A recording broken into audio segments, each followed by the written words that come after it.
Syederalun, perkembangan kasus yang menyeret nama Bupati Langkat, terbit rencana perangin-angin masih terus berlanjut. Kabar terbaru menyebutkan bahwa keuntungan dari tindak kejahatan yang dilakukan Bupati Langkat tersebut mencapai ratusan miliar rupiah. Berikut informasi selengkapnya.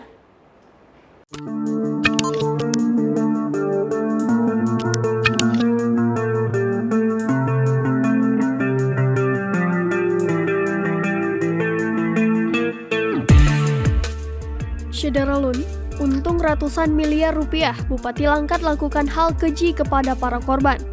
Perkembangan kasus yang menyeret nama Bupati Langkat, terbit rencana perangin-angin masih terus berlanjut.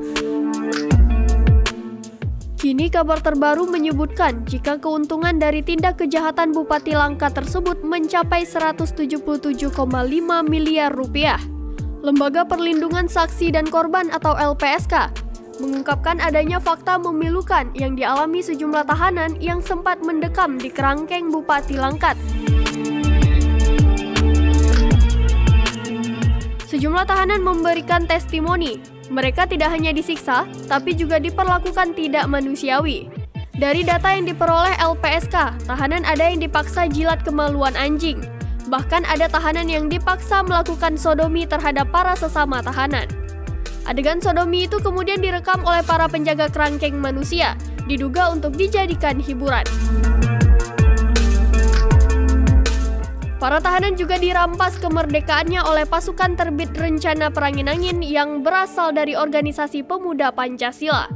Dalam penyelidikannya, LPSK menemukan adanya fakta bahwa calon tahanan yang akan mendekam di kerangkeng manusia harus lebih dahulu digunduli.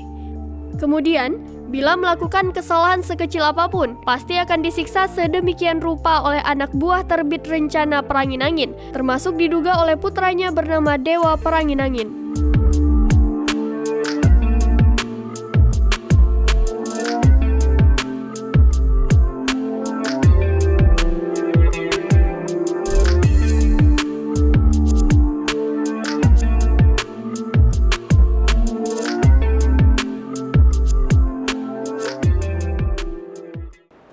Demikian informasi kali ini. Syederalun, saksikan terus berita lainnya di kanal YouTube Serambi On TV.